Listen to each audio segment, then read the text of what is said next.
Because toward the end of his speech, Vladimir Putin started talking extensively about NATO, saying that NATO training centers in Ukraine amount to NATO bases, that Ukraine's admission to NATO is a direct threat to Russia's security. He also said something that was very ominous. He said Kiev must stand by in Donbass, and if it doesn't, it will be responsible for any future bloodletting. I mean, that's kind of a dare to suggest we're going to go in militarily, and if Ukraine responds, that's it. The gloves are off.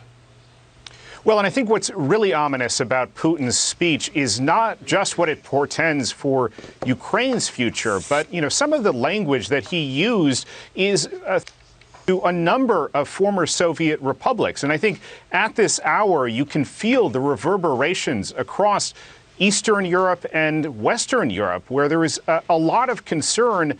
Where does Putin stop? Where does this thing end? And that is why I think it is so critically important, both here in Washington as well as in Brussels, that there is a robust response to this, because Putin certainly has ambitions that don't stop in Kiev.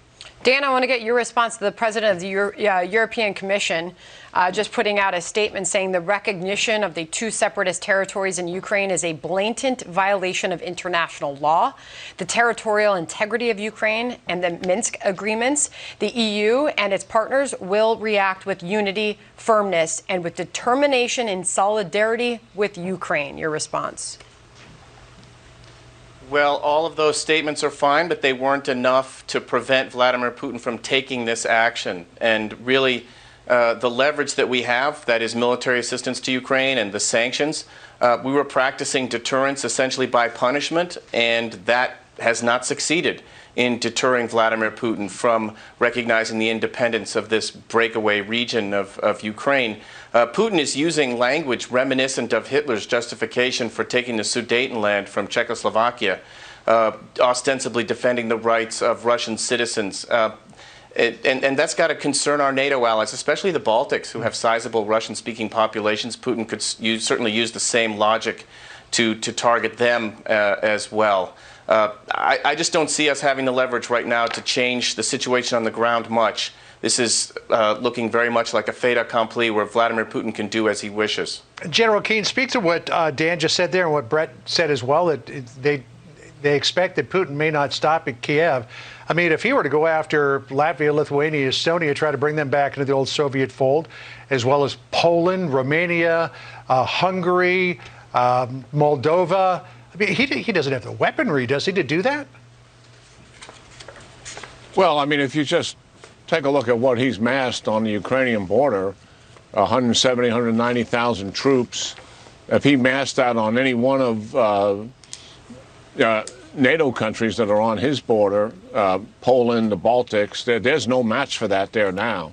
That would take a massive deployment to provide that kind of a match for Putin's capabilities. That's why the rhetoric is something I agree with Brett that we should be concerned about in dealing with this. I mean, frankly, we've got to, I would have alerted the NATO response force, which is 40,000 by now, and it should be done. I'm not suggesting that Putin's going to move on Poland, but we've got to make certain he understands that we have the determination and resolve to do something about it if he's thinking about it. And that should be alerted. And we got to get something more into the into Poland and paratroopers, which I used to command myself. I got an incredible bias for them, but they're not much use against armed forces. Mm-hmm. Put something in there that's credible, and that's not credible to be used against the capability that he has. And he ended his speech, by the way, with action items. Mm-hmm. So he said that he's going to annex the two regions, and he's entering into an alliance and a mutual cooperation alliance and defense alliance with them. And he's told Zelensky to stop all the violence in Ukraine. Mm-hmm. So you can see what the next step is. Yeah. Those two regions are going to ask for assistance, that he is now declared independent and aligned with him, and he'll move forces into those regions, and that'll be the initial opening phase of, I think, of a multi-phased operation. How far he goes remains to be seen. Hopefully we'll get some more information from our administration based on the intelligence that they're gathering.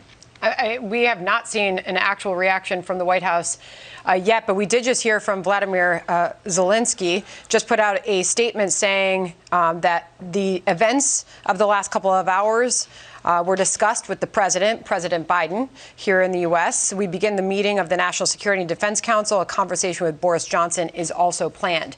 Also,